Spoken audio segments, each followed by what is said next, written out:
All right, it's 7 o'clock on November 27th, 2018. I'm going to call into session the Friendswood-Zoning Board of Adjustment.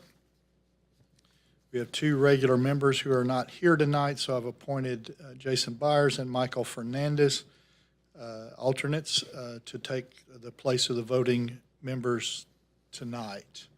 Purpose of our meeting tonight is to hear an application for a variance to allow encroachment of a front yard setback on the property at 414 North Shadow Bend in Friendswood. I'd like to take a minute to explain the procedures to anyone who may not be familiar with them.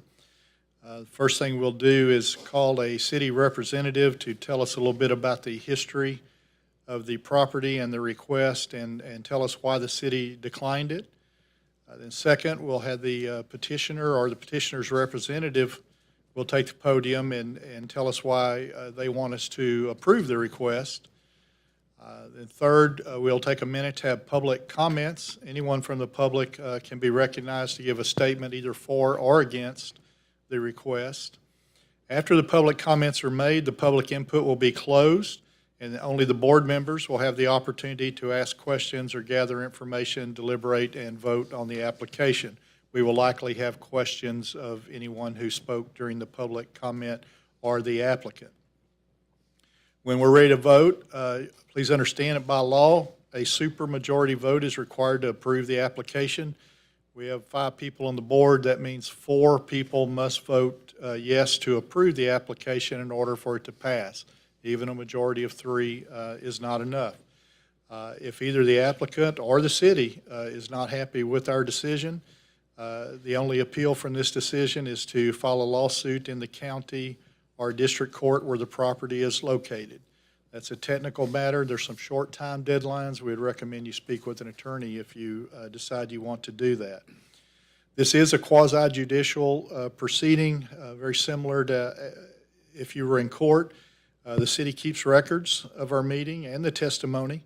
And for that reason, we will ask that anyone who speaks be sworn in to tell the truth during their speaking. If there's anyone who intends to speak before the board tonight, would you please stand now and raise your hand for an oath? You plan on speaking, Jason? Okay. All right. No one else? Public comments? All right. Do each of you swear or affirm that you'll tell the truth in your speaking tonight, and the whole truth and nothing but the truth? I do. All right, thank you. You may be seated.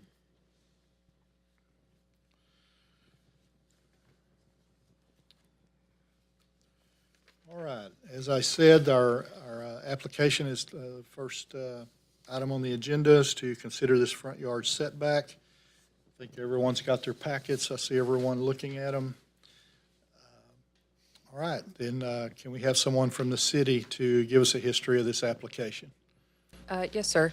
So the applicant is requesting to encroach the front yard setback. The standard city setback is 25 feet. This subdivision, when it was platted, was 35 feet. There's a couple of issues with the property that staff has been trying to work with the applicant on. If you look at the shape of the property, it's very skinny at the front. And the building setback, the front setback doesn't just go across the front, it also goes against the exterior side. On top of that, we've got floodway in the rear, so we discussed moving the structure back to comply with the setback. Unfortunately, that is not an option because of our flood zone ordinance.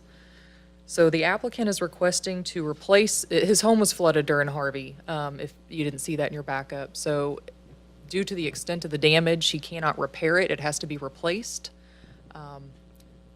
As of right now, it's a non-conforming structure, but because it was damaged more than 50%, he loses his grandfather status. So he can't just put it back the way it was. He does have to get permission from the board for a variance. The structure as it is built is basically bisected by the setback. He owns the 2 lots to the northeast of him, and then the other 2 lots are owned by the city. And then there's a dead-end city right-of-way with a little public road dead-end that just dead-ends into the applicant's property. The encroachment is moving away from the nearest residential neighbor. Most of the adjacent properties are anywhere from 100 to 150 feet wide, whereas the applicant's property is about 30 feet wide at the street. So it is a little bit of a unique case. If you have any questions, let us know. You did say that it was platted at 35 feet, and that's what we have to work with?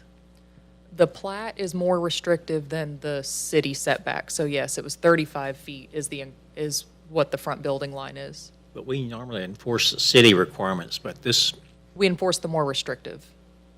okay. You ready to speak, sir? Yes, sir. Again, if you'll please come. Oh, here it is. We moved it. Front and center. Right here in front, intimidated by us now. No, that's good. All right, sir. I appreciate this opportunity. So, like Mrs. Summers said, our house was flooded during Harvey, and because of the amount of the damage, we were unable to remodel as is. The current house is built and located within the building line offset, and so my request is to build a new house in the same location with about the same footprint as the existing house. So really, I just want to put it back as it is now, but at an elevated, the slab has to be elevated higher than where it is now. Also, the way it was platted, the right-of-way does not align, the center line of the right-of-way is not aligned with the center line of the side street. And so it is, the right-of-way is more on my lot than it is on the lot across that the city owns now. So we own lots 73 and 74. 73 looks like it's two lots. It's actually like two half lots that we purchased when we purchased the house. The previous owner had owned it. So we have no neighbors on lot 71 and 72. And then our closest neighbors are 75, and then again across the street. So the way our lot is shaped, like Mrs. Summers said, it is more narrow, and the building lines that are currently there, if we were to build a house within that building line, it actually pushes us closer to our neighbors and more less appealing for them. And then we also have a pool that's behind us, so it's already an existing structure there and pushes us further into the floodway. So we want to stay out of the floodway as much as possible, as you would all understand, but really just reconstruct in the same place that we're at now with the same constraints that we're at now.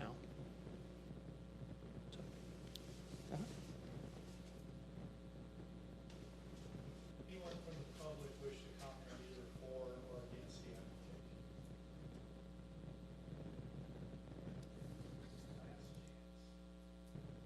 All right, I'm going to close the public comments and we'll begin our deliberative session.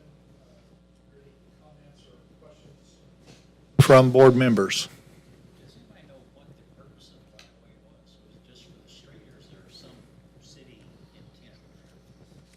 The developer planned it like that. I'm assuming it was for access to those 3 and 4 extra lots back there.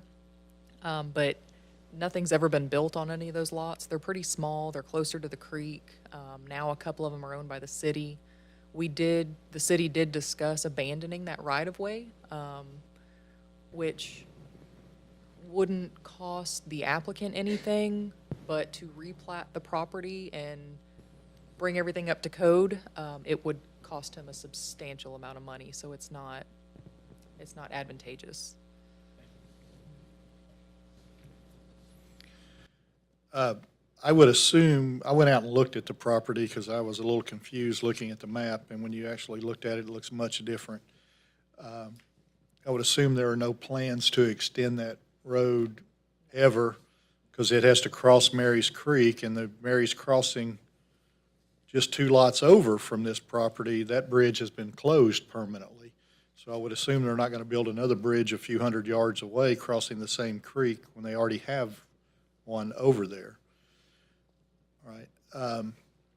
And I think my question's already been answered, sir, but if you don't mind coming back, I want to go ahead and get it on the record. Looking at this Friendswood GIS mapping, I've written the lot numbers where 508, close to the Mary's Crossing, is lot 71, then 506 is 72, and then yours with the red circle around it is 74. Oh, I thought you didn't have these. That was what I was asking you earlier. Okay. So the lot 73, I think you said, is that entire lot there that the little sign is on that says subject property 414 North Shadow Bend, correct? That is all part of lot 73? Yes, sir. Okay, and you own that also? So where the red circle is Uh-huh. where the house is. Right. But And don't you own lot 73 also, the lot next to it? Yes, sir. It's the two half lots Right.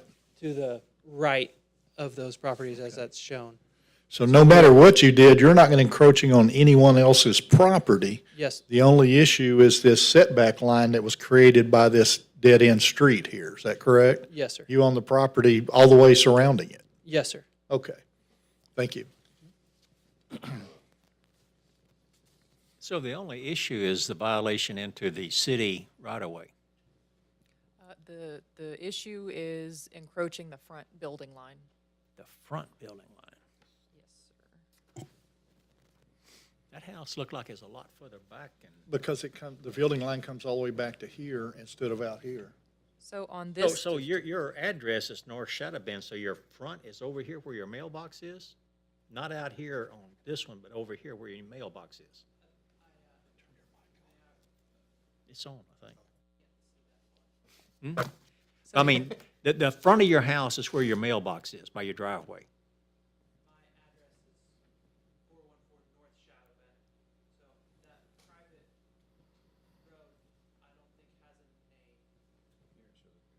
Yeah, it shows to be the same here. But yes, his driveway and his mailbox is out here, like at the tip of the property. It's over here. Now you come around the curve and his garage sits right here and the mailbox is right there. So it's right here. Yeah. so if you look at the diagram on the screen, the green line is the building setback. It's the front, wraps around the front and the side because he has right-of-way on both sides. But- When you're referring to the private road, where exactly is that on the GIS map? What am I looking at? Well, it's not technically a private road, but there's a right-of-way for a road. So if you look at this one, The North Shadow Bend Avenue? Is that what we're talking about? Yes, Okay. which is basically a big driveway right now.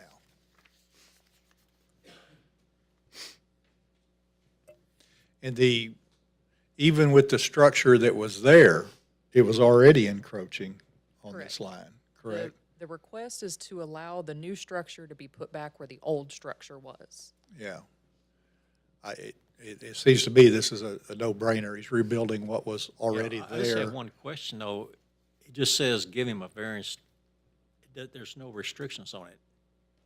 Yes, there's an exhibit that is attached. It was very hard to word the variance, because usually we say we So many request feet, et cetera, 2 et cetera. feet, yes, Yeah. past, but because it's an odd shape, it is worded to allow a primary residential structure, so only the main house. This won't include mother-in-law's apartment or things like that, within the footprint as shown on Exhibit B. So the one that's up on the screen right now will be attached to the variance. So that red outline outlines where the structure That's the can go variance back. we're granting him there, not just a carte blanche. No, we did lock it down to the existing footprint. I That couldn't is- read that little fine print there. Thank you. Yes, sir. And sir, you did say you are wanting to rebuild in your same footprint or very close to the same one, just, are you going to put it on a pier or something, or just make it thicker? And is there a substantial savings to be able to stay on top of the existing slab, or are you going to break it out, or what?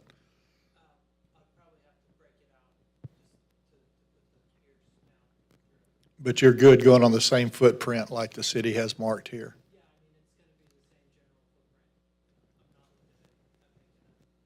Wait. You said general footprint.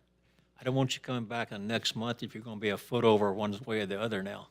The shape of the house is funny, so I probably won't like go up and then over and then out. I mean, you're comfortable with, if we give you this, that you'll stay within the existing footprint? So that's all we're giving you.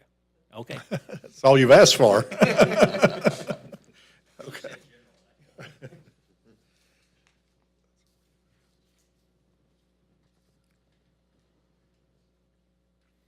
Anyone else have any questions or comments?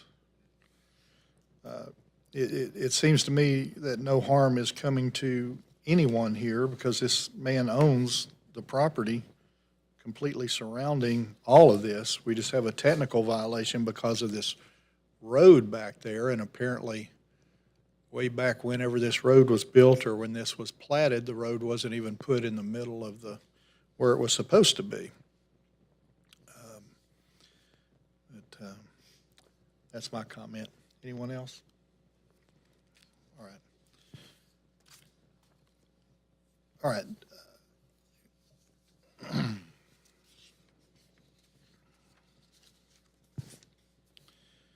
Do I hear a motion to find that all necessary prerequisite conditions have been met and that the application for a variance should be approved? I motion. Do I hear a second? I'll second. All in favor, please raise your right hand. All right. Decision's unanimous, pass, and the variance is granted. Let's see. Vote is 5-0. Yes, sir. All right, the next agenda item.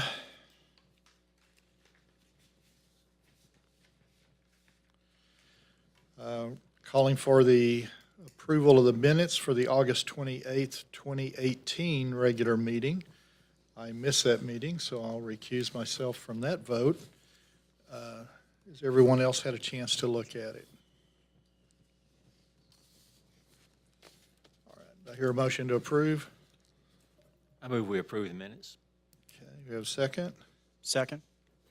All in favor, say aye. All right, we have a 4-0 vote with one abstention. Minutes are approved.